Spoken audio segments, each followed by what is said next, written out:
Olá a todos, eu sou a professora Débora Ribeiro, estou aqui novamente para a gente tratar sobre a disciplina Seminários Temáticos em Educação 1.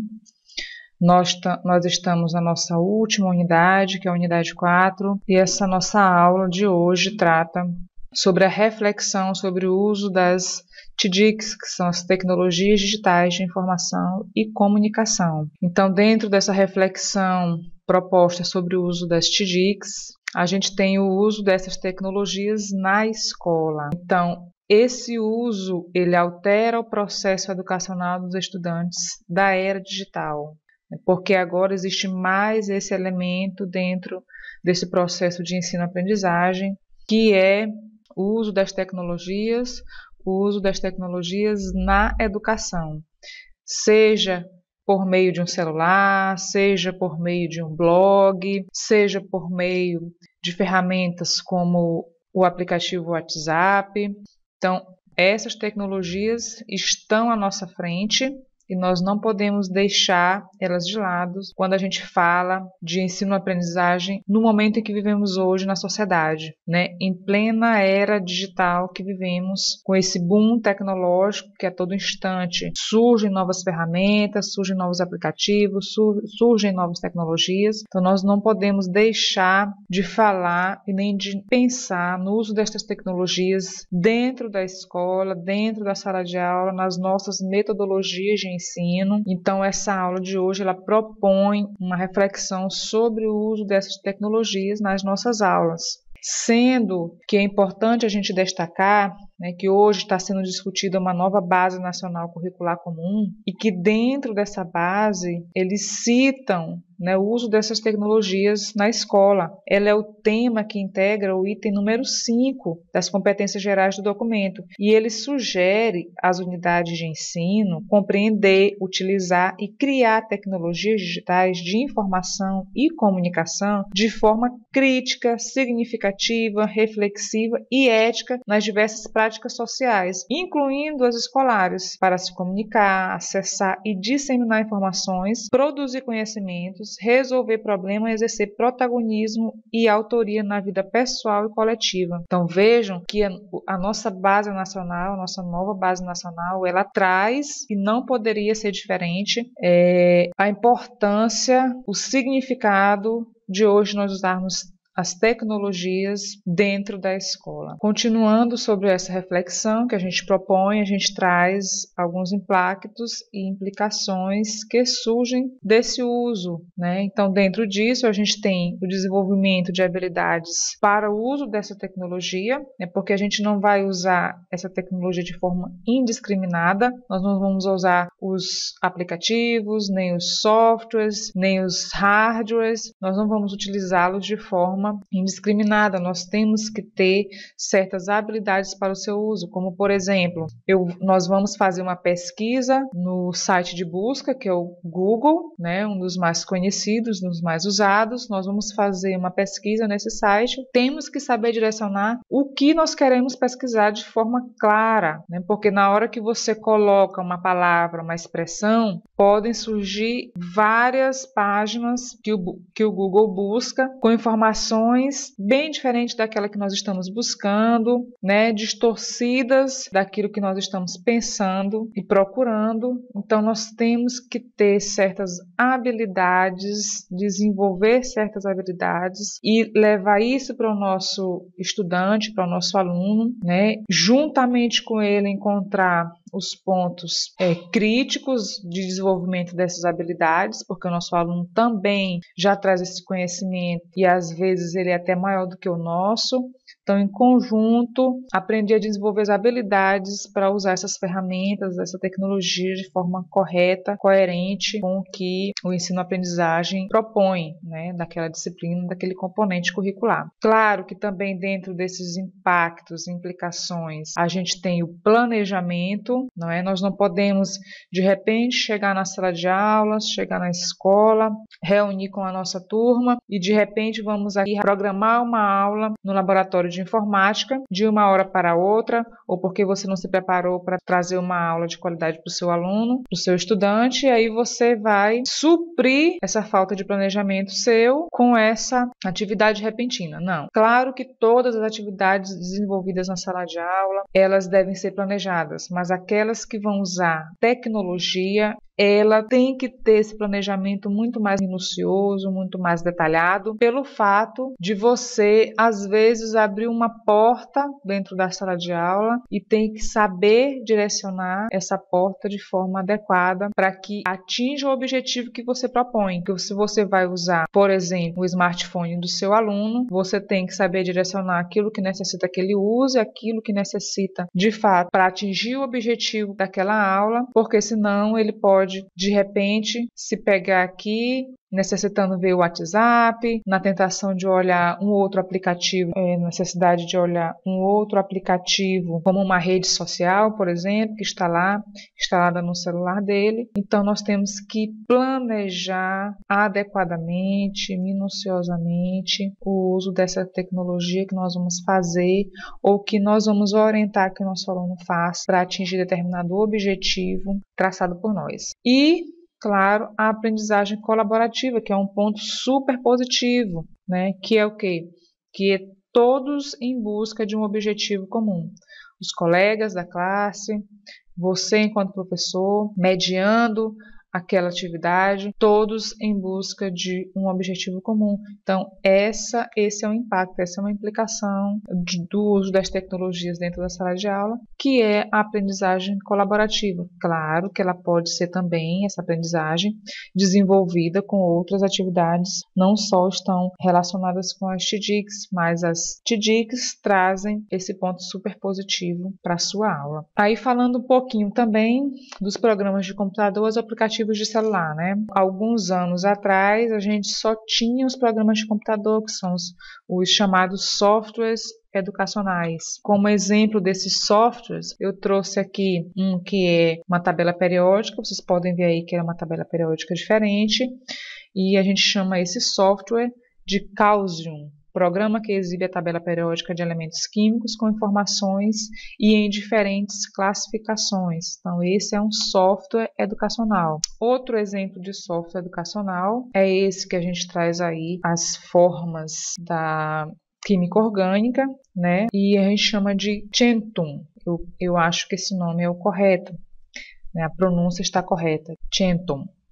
Desenhar estruturas químicas. Então, dois softwares que eu trouxe aí como exemplo para vocês, que há um tempo atrás, há poucos anos atrás, a gente só tinha acesso a essas tecnologias, né, que era o computador no laboratório de informática, e ao ter acesso a esse computador, a gente tinha acesso a alguns softwares educacionais. No caso, esses são softwares livres, né, que todos podem ter acesso aí, basta buscar num programa de busca, né? E hoje a gente tem, né, os aplicativos de celular. Quase todo mundo hoje possui um celular do tipo smartphone, né, que você pode baixar aplicativos, e vários aplicativos são educacionais. E eu trouxe para vocês dois exemplos de aplicativos educacionais. Um é o chamado Calculearn.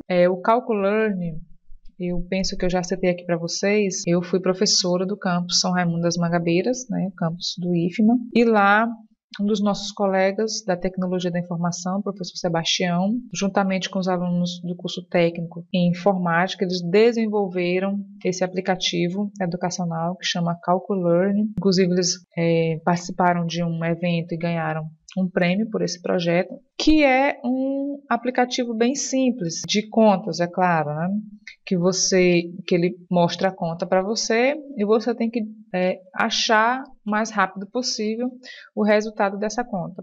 E à medida que o tempo vai passando e você vai acertando essas perguntas, essas contas vão aumentando o seu grau de dificuldade e no final você ganha uma pontuação pela quantidade de expressões matemáticas que você resolveu. Tá? Então esse é um excelente aplicativo para testar o seu nível de conhecimento ou a necessidade de aprimoramento dentro da matemática, algumas contas matemáticas. matemáticas. E eu trouxe também alguns exemplos aqui, e um deles, que eu gostaria de falar mais especificamente, é o Duolingo, que é um aplicativo, assim como o Calculearn, eu já testei. O Duolingo, ele é bem conhecido, talvez você já até tenha ouvido falar dele, ou tenha até mesmo testado o Duolingo, que é o teste da língua inglesa. Então, o Duolingo, ele traz vários testes de áudio, de pronúncia, né, para o seu inglês, né, para você testar o seu inglês. Então, também é um excelente aplicativo para você fazer teste da língua estrangeira, do inglês.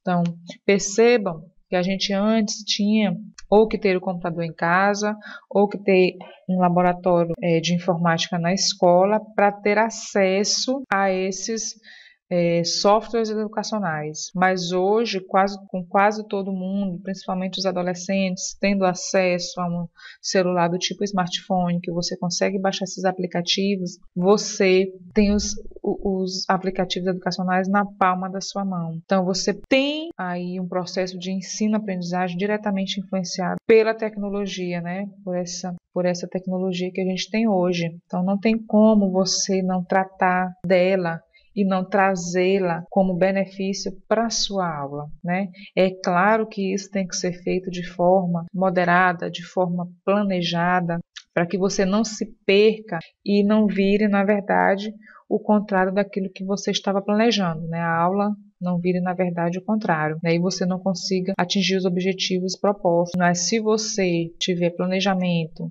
se você pensar nas estratégias para um possível desvio dos objetivos dentro da sala de aula, tenho certeza que você consegue direcionar o uso da tecnologia da forma mais adequada possível. E eu deixo aqui para vocês uma questão para discussão e realmente para reflexão, né? Já que a gente falou um pouquinho aí do uso das tecnologias dentro da sala de aula, fez uma pequena reflexão sobre esse uso das tecnologias, até com uma retrospectiva do que tínhamos acesso antes, que eram os softwares, e hoje aos aplicativos, né, que têm um acesso mais fácil para nós, para os nossos estudantes, né? Podemos ser professores hoje fingindo que o desenvolvimento tecnológico não está influenciando o ensino-aprendizagem? E eu trago até duas imagens, né, uma com a professora, com os alunos no laboratório de informática, né, usando aqueles computadores mais antigos, né, se vocês repararem pelo monitor, é aquele monitor mais antigo, né, parecido com aquelas televisões que tínhamos antigamente. E temos uma imagem do lado que traz uma nova sala de aula com alunos com smartphones na mão, e um dos alunos diz para a professora: "Ei tia, fala mais baixo que estou no telefone." E reparem que até a linguagem que ele usa, a pessoa que fez a imagem, a charge, usou para escrever, é uma linguagem que a gente usa hoje no celular, né? Nas mensagens de texto, que é o ei com um H no final, né? Que na língua portuguesa formal não existe esse ei com H no final, né? Mas a gente tem uma própria linguagem para ser usada pelo celular, né? Pelas redes sociais. Então, as mensagens de texto que a gente troca hoje, elas são diferentes do nosso português formal. Até isso é uma reflexão que a gente traz para o uso dessas tecnologias. Todas as atividades que você vai usar com as tecnologias, tenha planejamento, porque você vai conseguir direcionar para que o aluno atinja o objetivo proposto com aquela atividade, né? E fica aí essa reflexão sobre o uso delas. Será que nós hoje podemos fingir que esse desenvolvimento tecnológico não influencia o ensino-aprendizagem? Fica esse momento de discussão aí para vocês, né? A nossa videoaula de hoje sobre a reflexão do uso das tecnologias na escola, na sala de aula, ela foi realmente para isso, para levantar essa discussão no íntimo de vocês, levantar essa discussão entre vocês no fórum, entre vocês no encontro presencial, né? Quando vocês forem fazer o estágio supervisionado, quando vocês forem atuar na sala de aula, porque provavelmente quando vocês estiverem lá já vai ter uma tecnologia mais avançada, talvez o seu aluno tenha acesso a essa tecnologia, e a gente tem que começar a refletir sobre algumas ações que às vezes a gente toma em frente a essas tecnologias e não podemos mais tomar, não podemos mais enfiar nossa cabeça debaixo do buraco e fingir que isso não está acontecendo, que isso não tem influência direta no ensino-aprendizagem, né? No ensino que o seu aluno quer e no ensino que o seu aluno busca. O estudante de hoje não é mais o estudante de antes, né? Ele é uma pessoa ávida por conhecimento. E nós, enquanto professores, temos o dever, a obrigação de direcionar esse conhecimento de forma correta, de forma coerente com a necessidade e com a idade do nosso estudante. Então aí eu vou encerrando, né, finalizando a disciplina Seminários Temáticos, desejando para vocês bons estudos sempre e até a próxima, gente.